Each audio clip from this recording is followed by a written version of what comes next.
En este fascinante viaje, nos sumergiremos en las profundidades del pensamiento estoico a través del libro Meditaciones de Marco Aurelio. Prepárense para explorar las enseñanzas atemporales que este emperador filósofo nos legó, revelando perlas de sabiduría que aún resuenan en el tejido mismo de nuestra existencia. Acompáñenme mientras desentrañamos los secretos de Meditaciones y aprendemos a aplicar sus lecciones en nuestras vidas modernas. Comencemos este viaje hacia la autenticidad y la serenidad interior. Viajemos a través de los corredores del tiempo hasta la Roma antigua, donde Marco Aurelio, un emperador con alma de filósofo, enfrentaba la complejidad de gobernar un imperio mientras buscaba la verdad y la virtud. Este contexto histórico y filosófico nos sumergirá en el crisol de las ideas estoicas que influyeron profundamente en su obra. En la encrucijada de imperio y filosofía, Marco Aurelio forjó Meditaciones, una guía eterna para la búsqueda de la sabiduría en medio del tumulto de la vida. Desglosemos los pilares del estoicismo presentes en Meditaciones. Desde la aceptación de lo incontrolable hasta la búsqueda constante de la virtud, Marco Aurelio nos insta a adoptar estos principios como brújulas para navegar las tormentas de la existencia. En las páginas de Meditaciones, descubrimos los cimientos del estoicismo, sólidos como mármol, que nos sostienen incluso en los momentos más turbulentos de la vida. La naturaleza transitoria de la vida. Adentrémonos en la reflexión profunda de Marco Aurelio sobre la efímera naturaleza de la existencia. Su visión nos desafía a apreciar cada momento, liberándonos de las cadenas de las preocupaciones innecesarias que oscurecen nuestro presente y diluyen nuestra esencia. En la cadencia efímera de la vida, Marco Aurelio nos insta a bailar con cada momento, reconociendo que la temporalidad da valor a cada paso que damos. El control de las emociones. Afrontemos el desafío de dominar las emociones según lo propuesto por Marco Aurelio. Aprendamos a cultivar la tranquilidad interior y a enfrentar los vientos tempestuosos de la vida con serenidad, abrazando la verdad de que nuestras reacciones son el único dominio verdadero que poseemos. En el vasto teatro de la existencia, nuestras emociones son actores. Marco Aurelio nos enseña a dirigir esta obra maestra con maestría, siendo dueños de nuestras reacciones y protagonistas de nuestra propia historia. El papel de la razón y la lógica. Profundicemos en la importancia que Marco Aurelio otorga a la razón y la lógica como faros iluminadores.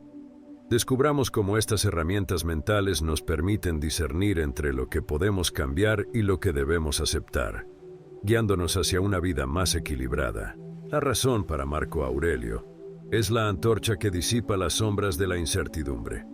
En Meditaciones, aprendemos a usar esta antorcha para iluminar nuestro camino en la oscuridad.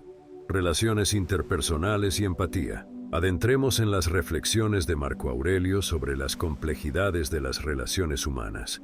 Descubramos cómo el estoicismo influye en su enfoque de la empatía y la comprensión, construyendo conexiones significativas en medio de las intricadas telarañas sociales. En el tejido de las relaciones, Marco Aurelio nos teje un recordatorio atemporal.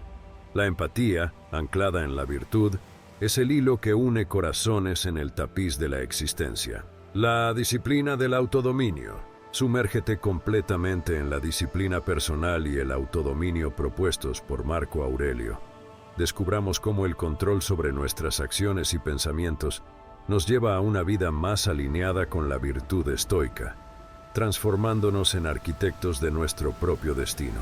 En el taller de la autodisciplina, Marco Aurelio nos enseña a esculpir nuestra esencia, forjando un carácter que resuena con la música de la virtud. El propósito de la virtud. Reflexionemos sobre el concepto central de la virtud y su papel en la filosofía estoica.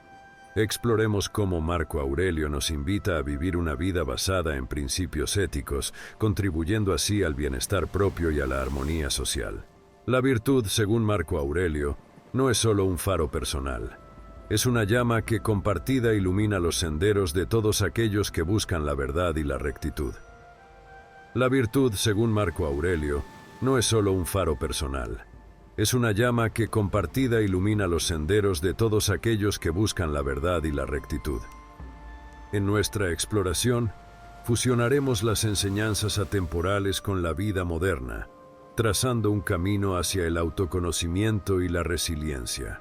Únete a mí en este viaje en busca de la verdad y la claridad de pensamiento. Comencemos juntos este fascinante descifrado de meditaciones, para encontrar lecciones perdurables que transformarán nuestra comprensión del mundo y de nosotros mismos. En el eco de las palabras de Marco Aurelio, encontramos un eco que resuena no solo en el pasado, sino en cada respiración de nuestro presente. Acompáñame en este fascinante descifrado de meditaciones para encontrar lecciones perdurables que transformarán nuestra comprensión del mundo y de nosotros mismos. En este momento presento las palabras del libro, deseando sinceramente que encuentres en ellas una fuente de sabiduría y reflexión. Que la lectura sea más que un mero acto, que se convierta en un ejercicio para la mente y el alma. Que cada palabra resuene con la verdad estoica, ofreciendo no solo conocimiento, sino también una guía para vivir una vida virtuosa. Que disfrutes de esta inmersión en las enseñanzas, con la esperanza de que inspire una mayor comprensión y aplicación de los principios estoicos en tu propia existencia. Al despertar hoy, hazte estas consideraciones. Me encontraré con un indiscreto, un ingrato, un insolente, un falso, un envidioso, un egoísta. Todo eso les ocurre por ignorancia del bien y del mal. Pero yo sé que la naturaleza del bien es lo bello y que la del mal es lo vergonzoso, y que la naturaleza del pecador es como la mía, porque participa no solo de la misma sangre, sino de la inteligencia y de la divinidad. No puedo recibir daño de ninguno de ellos, y nadie me cubrirá de vergüenza. Por eso ni puedo enfadarme con mi semejante ni odiarle, pues todos hemos nacido para colaborar, al igual que los pies, las manos, los párpados y los dientes. Obrar como adversarios los unos de los otros es contrario a la naturaleza, y también lo es el hecho de manifestar indignación y repulsa. Aunque vivieras 3.000 años o 30.000, recuerda que nadie pierde otra vida que la que vive, ni vive otra que la que pierde. Lo más largo y lo más corto confluyen en un mismo punto. El presente es igual para todos, lo que se pierde es también igual, y lo que se tiene es evidentemente un simple instante. Ni el pasado ni el futuro se pueden perder, porque lo que no se tiene, ¿cómo nos lo podría arrebatar alguien? Ten siempre presente estas dos cosas. Una, que todo, desde siempre, se presenta de igual forma y describe los mismos círculos, y nada importa que se repita lo mismo durante 100 años o durante una eternidad. La otra, que el que ha vivido más tiempo y el que morirá antes, sufren idéntica pérdida, porque solo se nos puede privar del presente, ya que solo éste poseemos, y lo que no poseemos, no lo podemos perder. El alma del hombre se ensucia cuando se convierte en algo parecido a una excrescencia del mundo, porque enojarse con algún suceso de los que ocurren es una negación de la naturaleza, de la que forman parte los restantes seres. En segundo lugar, también se ensucia cuando siente aversión a cualquier persona o se comporta hostilmente con intención de dañarla, como ocurre con los que montan en cólera. En tercer lugar, se ensucia cuando sucumbe al placer o al dolor. En cuarto lugar, cuando es hipócrita y hace o dice algo contra la verdad. En quinto lugar, cuando su actividad se desarrolla sin perseguir ningún objetivo y se aplica a cualquier tarea, siendo que incluso las más insignificantes actividades deberían llevarse a cabo con una finalidad. El fin de los seres racionales es obedecer la razón y las leyes justas. Libro segundo. Si en el transcurso de la vida encuentras un bien superior a la justicia, a la verdad y a la moderación, a la valentía y a tu inteligencia que se basta a sí misma en aquellas cosas en las que te permite actuar de acuerdo con la recta razón, si percibes un bien de más valía que ese, dirígete hacia él con toda el alma y disfruta del bien supremo que descubras.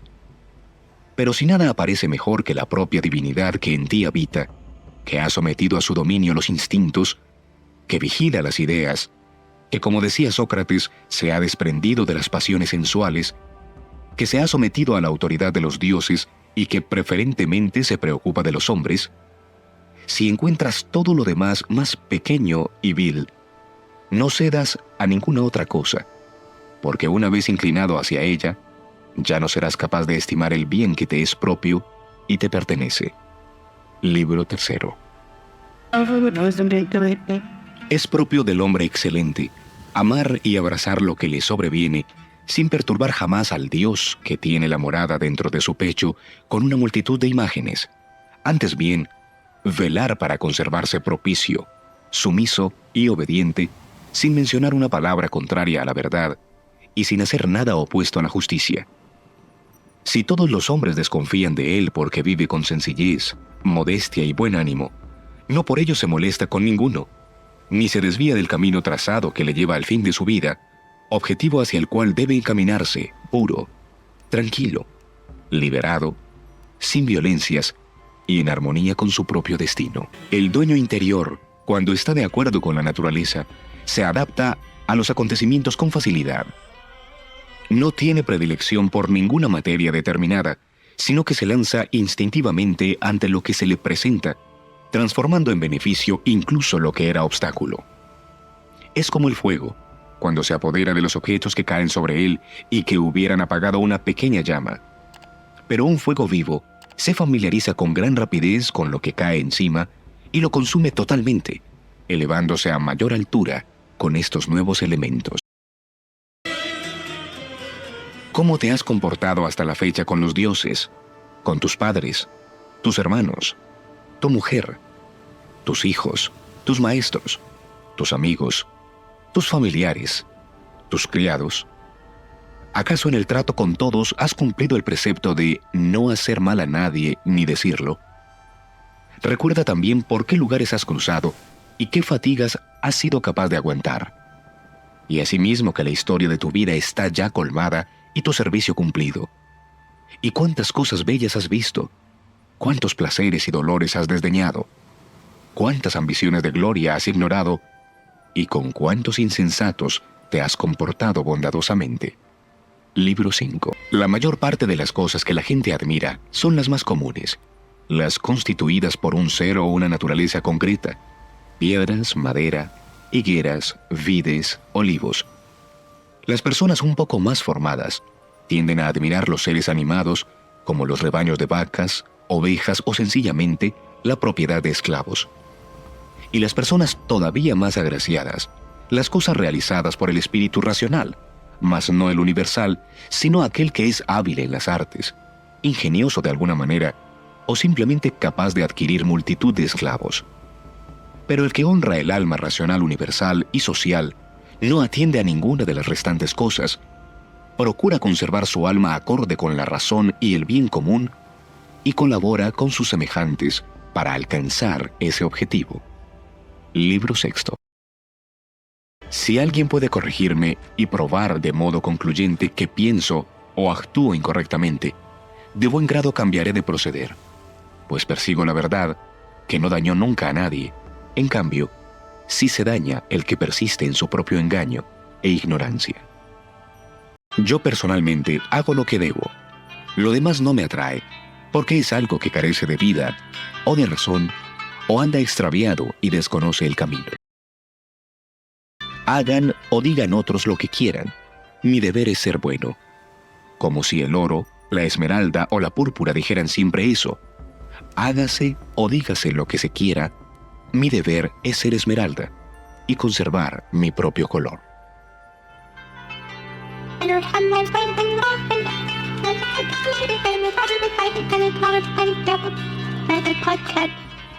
Presta atención y sea tu único deseo ser bueno en todo lo que hagas. Cava en tu interior. Dentro se halla la fuente del bien y es una fuente capaz de brotar continuamente si no dejas de excavar. La perfección moral consiste en esto: en pasar cada día como si fuera el último, sin convulsiones, sin entorpecimientos, sin hipocresía. Toda naturaleza está satisfecha consigo misma cuando sigue el buen camino, y sigue el buen camino la naturaleza racional cuando en sus imaginaciones no da su asentimiento ni a lo falso ni a lo incierto, y en cambio, encausa sus instintos solo a acciones útiles a la comunidad. Desea y detesta lo que depende exclusivamente de nosotros y acepta todo lo que le asigna la naturaleza común. Libro octavo. La fortuna del hombre consiste en hacer lo que es propio del hombre. Y es propio del hombre el trato benevolente con sus semejantes, el control de los sentidos, el discernir las ideas que inspiran crédito, la contemplación de la naturaleza del universo y de las cosas que se producen de acuerdo con ella. No radican el mal y el bien en el sentimiento, sino en la actividad del ser humano. Tampoco su excelencia y su defecto están en el sufrimiento, sino en la acción. ¿Contra quién te enojas? ¿Contra la ruindad de los hombres? Reflexiona. Los seres racionales han nacido el uno para el otro. La tolerancia es parte de la justicia. Sus errores son involuntarios. Reconsidera también cuántos considerados enemigos, sospechosos u odiosos, están tendidos, reducidos a ceniza. Modérate de una vez. A nadie sucede nada que no pueda por su naturaleza soportar. Algunos seres sufren contrariedades, y ya sea por ignorancia de lo ocurrido, ya sea por alardear de magnanimidad, se mantienen firmes y resisten sin daño. Es terrible, en efecto, que la ignorancia y la excesiva complacencia sean más poderosas que la sabiduría. Lo que no es dañino a la ciudad tampoco daña al ciudadano. Siempre que te consideres víctima de un daño, recuerda este principio. Si la ciudad no es dañada, tampoco yo lo soy. Pero si la ciudad es dañada, ¿no debes irritarte con el que daña a la ciudad? ¿Qué justifica tu negligencia?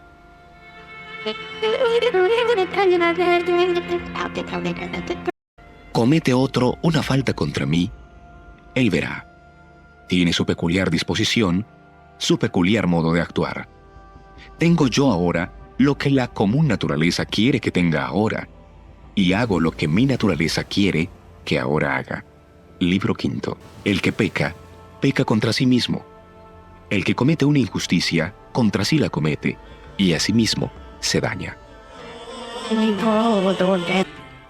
Muchas veces comete injusticia el que nada hace, no solo el que hace algo. Una sola cosa merece la pena: pasar la vida en compañía de la verdad y de la justicia, siendo benévolo con los mentirosos y con los injustos. Propio del hombre es amar incluso a los que tropiezan. Y eso se consigue en cuanto se te ocurra pensar que son tus semejantes y que pecan por ignorancia y contra su voluntad. El semblante rencoroso es demasiado contrario a la naturaleza. Cuando se encrespa reiteradamente, su belleza muere y finalmente se extingue, de manera que resulta imposible reavivarla.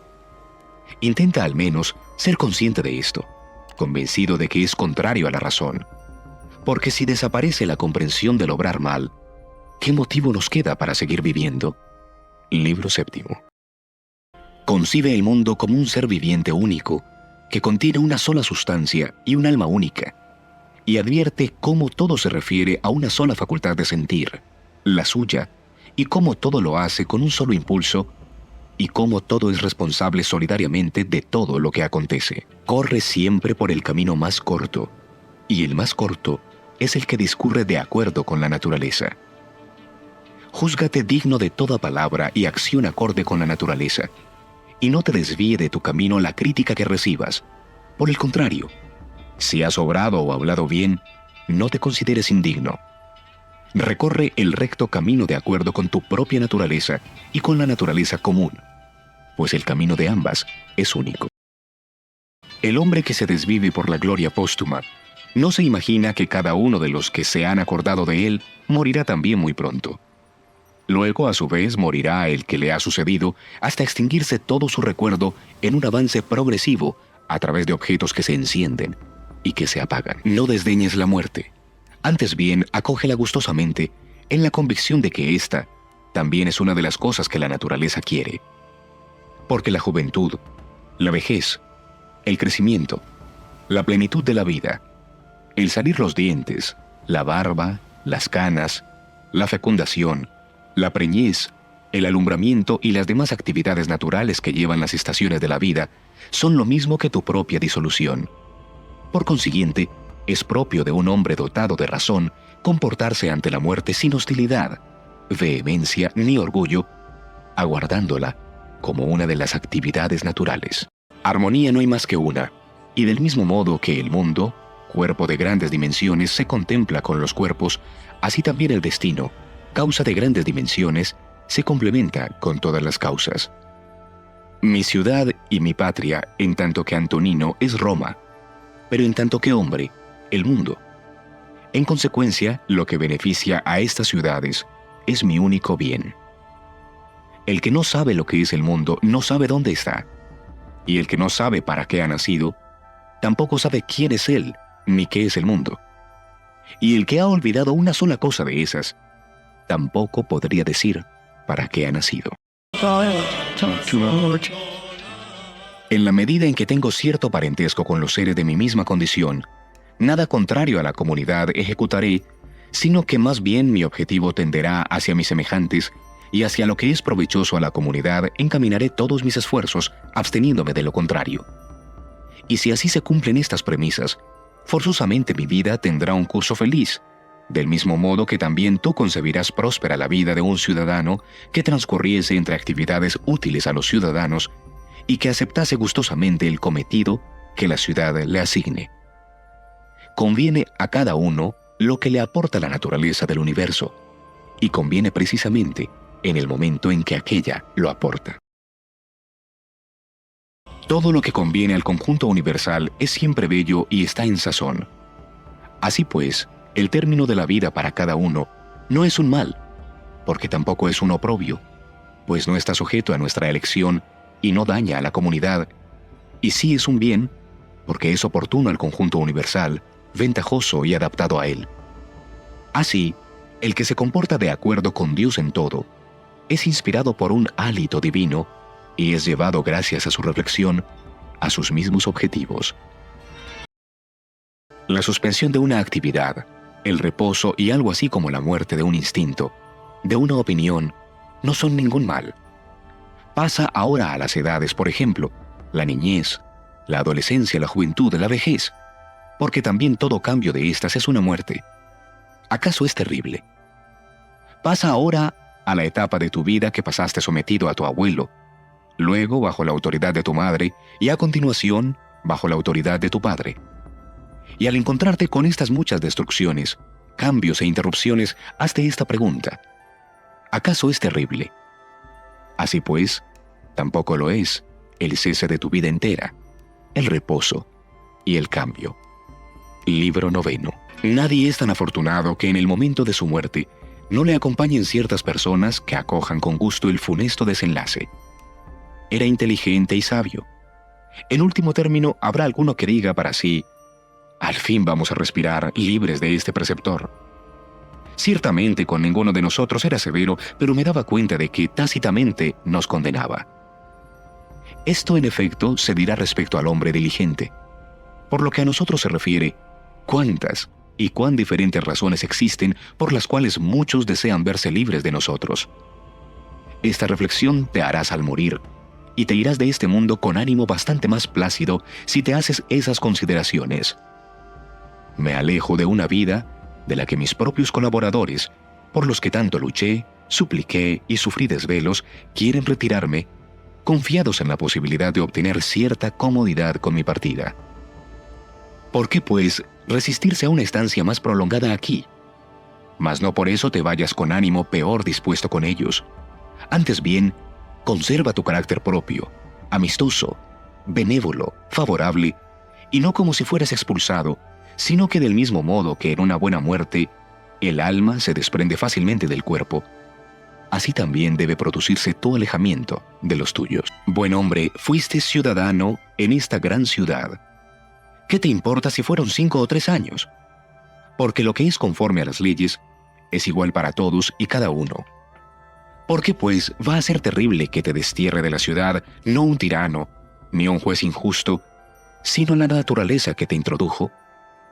Es algo así como si el empresario que contrató a un comediante lo despidiera de la escena. No he representado los 5 actos, sino solo 3. Bien has dicho. Pero en la vida, los 3 actos son un drama completo. Porque el término lo fija aquel que un día fue responsable de tu llegada y ahora lo es de tu disolución. Tú eres irresponsable en ambos casos. Vete pues con ánimo propicio, porque el que te libera también te es propicio. Libro 12. Gracias por unirte a nosotros en este viaje estoico. Si te gusta este contenido, no dudes en suscribirte para más reflexiones filosóficas. Hasta la próxima.